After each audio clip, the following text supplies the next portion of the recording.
3, 2, 1. Here we go!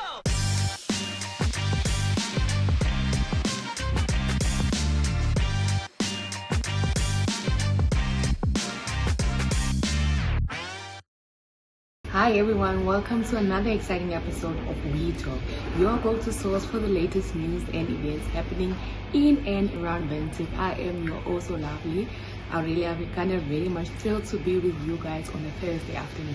But as you know, we have a lot of things lined up for you, but we will start with Talk of the Town first after a short commercial break. So do stay tuned. Aqua Services and Engineering. Since June 1st, 1993, Aqua Services and Engineering has been a cornerstone of water management in Namibia, serving utilities, industries, and mining clients with unwavering dedication. With a strong focus on water and wastewater treatment systems, water treatment chemicals, and mining reagents, ASE stands out as a reliable partner in ensuring sustainable water solutions.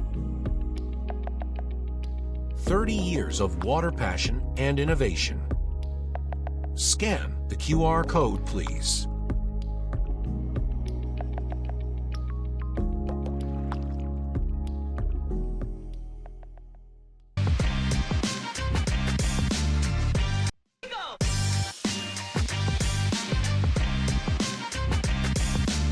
Federico Lung's Institute for Public Policy Research, IPPR Research Associate, this morning launched the Institute 26th edition, highlighting the 2024 presidential and National Assembly elections and the ballot paper procurement process. The cancellation was announced of this open international bidding process. And so in that cancellation letter, the ECN stated that it was done, in quotes, in the best interest of electoral democracy and public interest to avert the risk of the late delivery of the ballot papers. And they repeat that in that statement, the decision to cancel the procurement process was reached following consideration of various factors which may negatively affect the timely delivery of the ballot papers.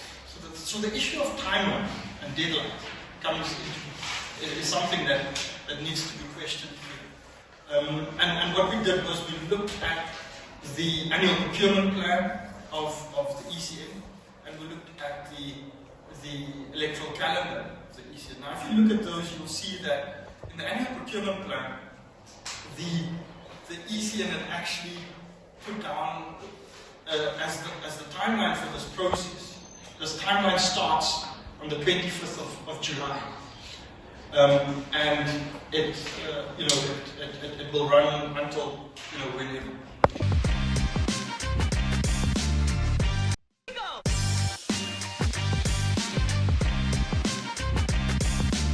SWAPO Party Vice President Netumbo Nandi-Ndaitwah delivered a keynote address emphasizing the importance of clear and accessible manifestos that meets the needs of every Namibian.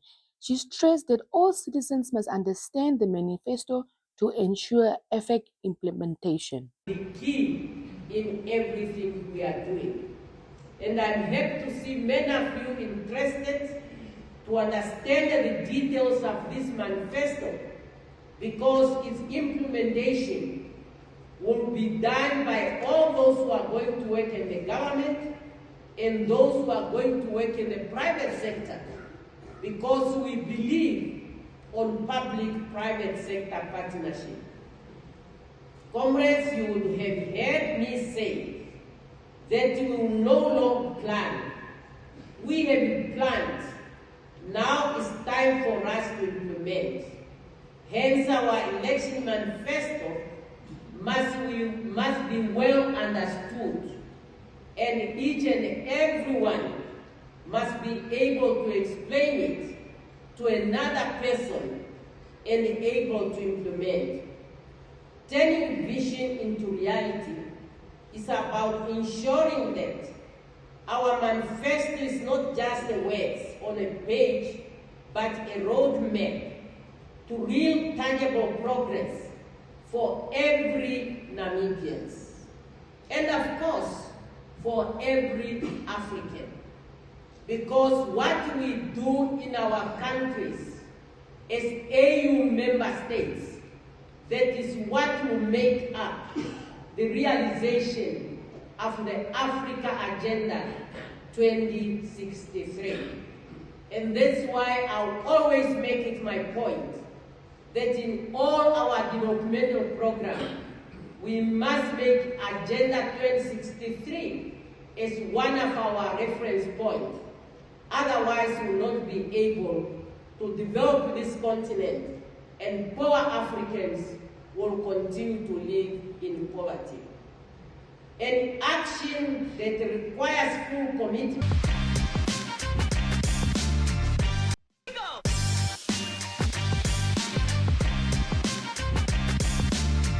NORAD launches a turnaround strategic plan. The Northern Electrical Distributor NORAD is currently holding the launch of its turnaround strategic plan in Rundu. Okay, so then briefly, although at a very high level, the turnaround generated some objectives, and there are three. One being profitability, and we have a measure for that. One for operational efficiency, and then the last one for liquidity. Now, what we are aiming for is that NORAD, while we are still regulated, NORAD should still operate on a profitable basis, whereby we are aiming to have at least a gross profit of 30% as a target, and then our operating margin should at least be 10%. That is also an operational target in terms of profitability. And operational efficiency, we are looking at our customers. How do we certify our customers? Because it is actually the core of our functions. We are looking at the quality of supply. We are saying a NORAD customer should not be exposed to more than 2 interruptions per month. That is a target that we are chasing. And then we are saying, if we are talking about now the unscheduled interruptions, so then we are saying if that interruption took place, it must not exceed more than 5 hours.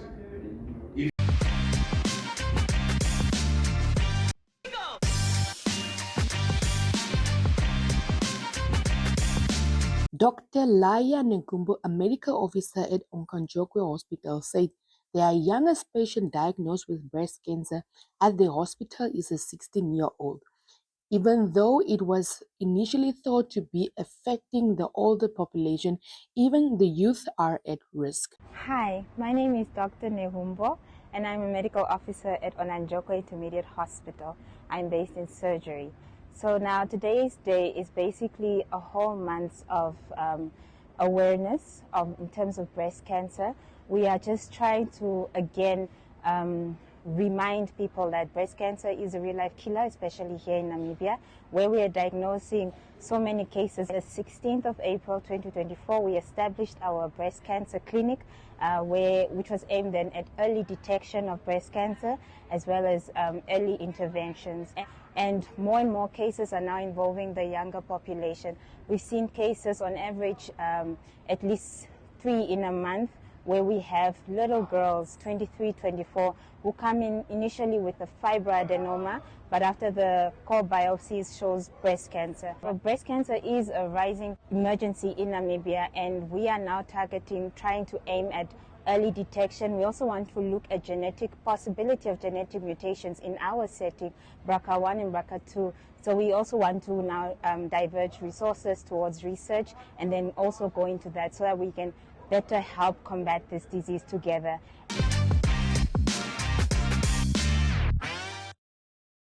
And there you have it. I hope you guys are informed about what's happening in and around Namibia. But for now, we will head on to 5 tips you need to follow when choosing a caterer for your wedding. So do stay tuned. Food and weddings go hand in hand, so here are some quick tips to help you choose the perfect cake and catering for your special day. First, determine your budget. Knowing how much you can spend will help you narrow down your options for both the cake and the catering. Next, research and schedule tastings. Try different bakers and caterers to find the perfect flavors and styles that match your vision. Consider others' dietary needs. Make sure your menu includes options for guests with dietary restrictions like vegetarian, vegan, gluten-free, or those who have allergies. Ask about customization. Ensure your baker can create a cake that matches your wedding theme and the caterer can tailor the menu to your tastes. Check reviews and ask for recommendations. Look for feedback from other couples to ensure you're choosing a reputable vendor. To confirm the details and contracts, make sure you understand what's included, the delivery times, setups, and any additional fees. Follow these tips and you'll be well on your way to choosing the perfect cake and catering for your wedding. Happy planning! Niati Wildlife Art, from felt to foyer, taxidermy and trophy shipping, celebrating 20 years of service to the hunting industry. Find us at 23 Newcastle Street, Northern Industrial, Windhoek, Namibia. Why choose us? Quality is never an accident. It is always the result of intelligent effort. John Ruskin. At Niati Wildlife Art, our experienced team of dedicated craftsmen and women consistently apply their skill to create trophies of the best possible quality. Allow us to provide you and your clients with a full trophy service. Call +264 811 567 722 or email us at niati@afol.com.na.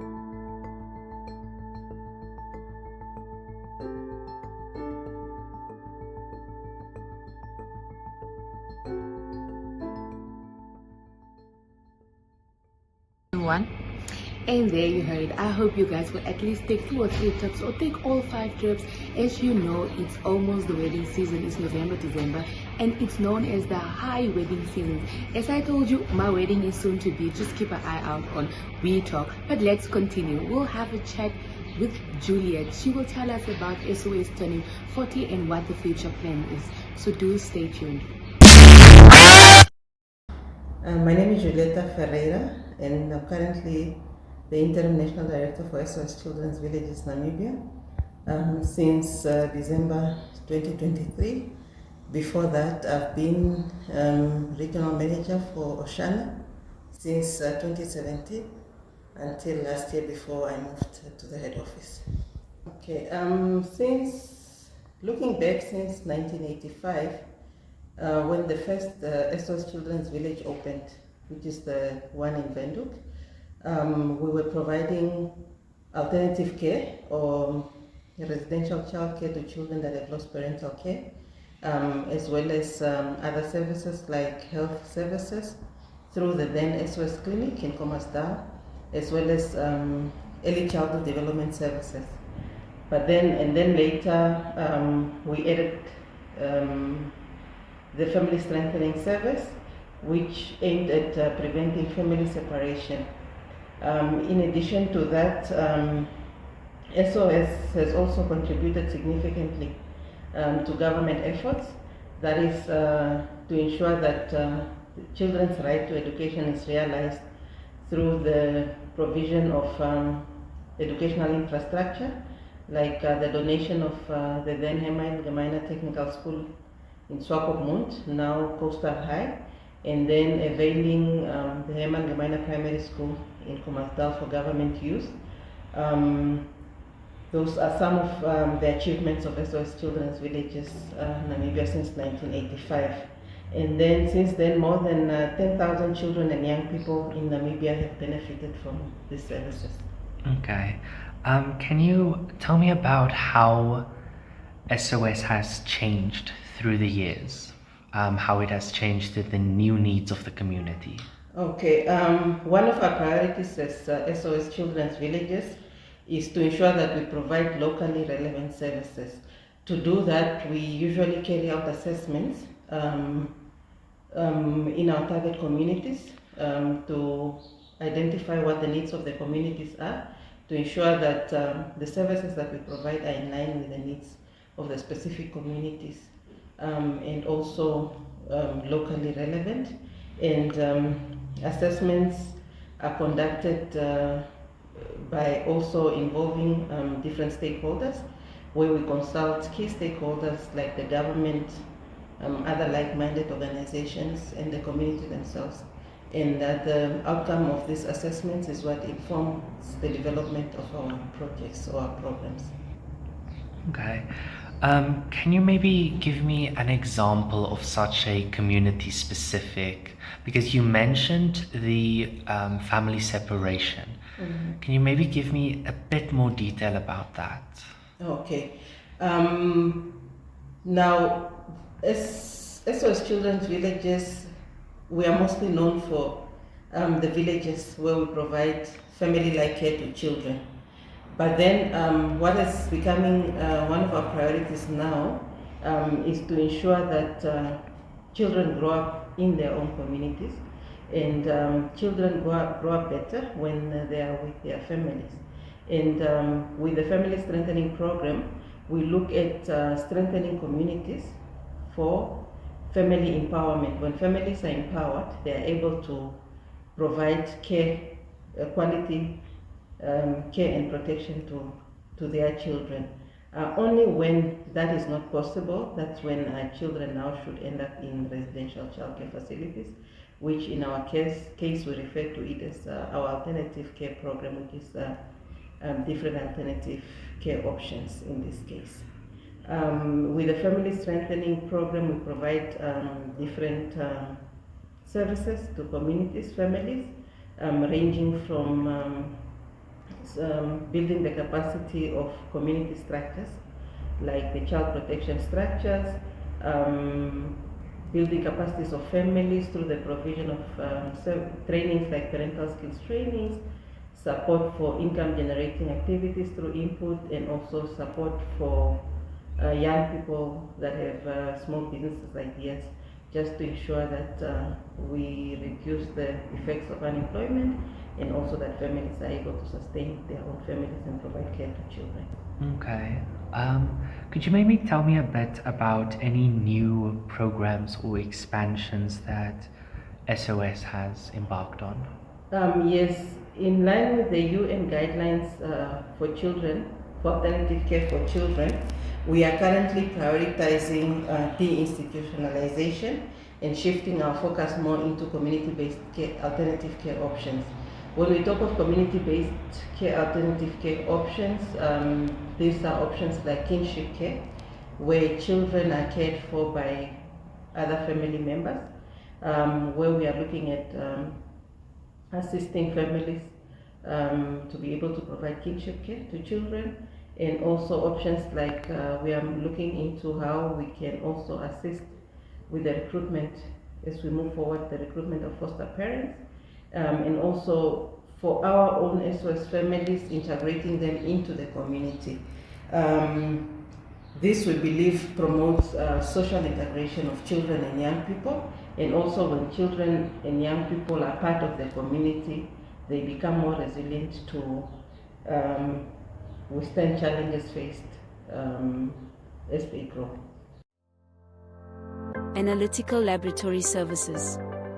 Our microbiology department offers a variety of testing services on food and animal feeds, swabs, water samples, food packaging materials, and sampling. We offer plant and feed nutrient testing, elemental analysis, quality control for plant and feed products.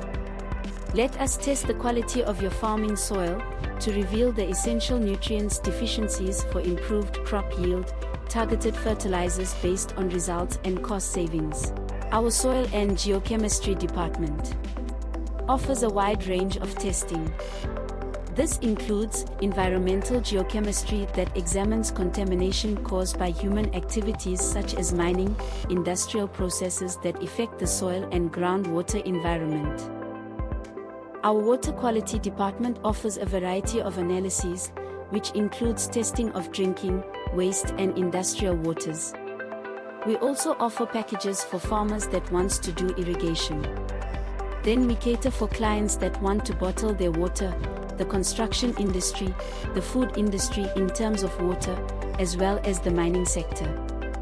Find us in Northern Industrial, Windhoek. Contacts at 0811443063 or email at info@enalab.com.na.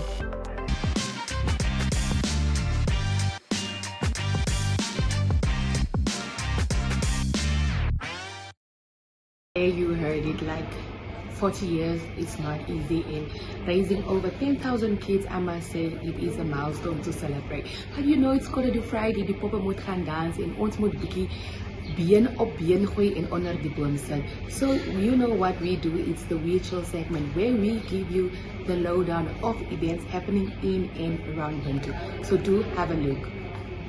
3, 2, 1. Welcome November! There's a busy weekend ahead for all you party animals out there. On Friday at 5, the first Friday's night market takes place at Eagles at Avis, and at 6, Windhoek Gymnasium hosts carols by candlelight, while at 7, the trio Feminale perform at the Crocodile Farm in Otjiwarongo. Also at 7, Drag Night Namibia presents a rock and horror show at the Village Garden, while at the same time there's a Halloween party at the Handlebar featuring As Night Fades, Evie, the Tomorrow Band and others. Also at 7, this month's edition of Night Under the Stars at the Goethe Institute features Oteya, while the Wolf Shack celebrates Halloween with the dark side of the shack as from 7 too.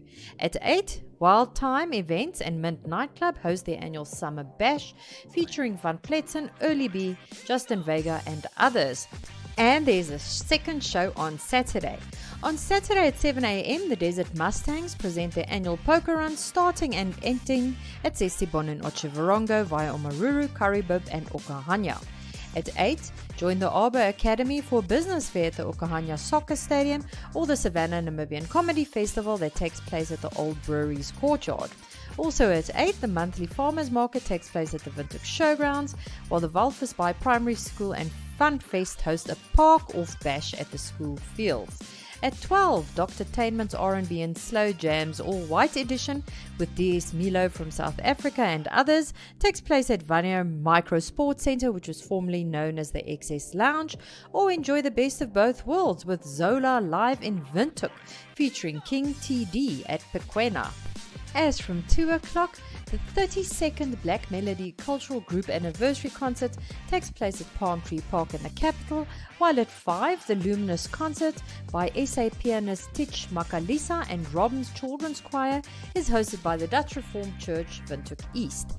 At 6, this year's Black Bra event kicks off with a Barbie theme at the SKW, including performances by the Pulse Dancers, Jacob Matela, Rian Smith, Claudine and Margie. And finally at 7, the trio from Minale perform at the Farmhouse Delhi Wedding Shed in Tsumeb. Have fun! And unfortunately, we have come to the end of today's We Talk episode. Don't forget to tune in next time, same place, and I will bring you more and exciting news as we head into our festive season. But for today, it's goodbye.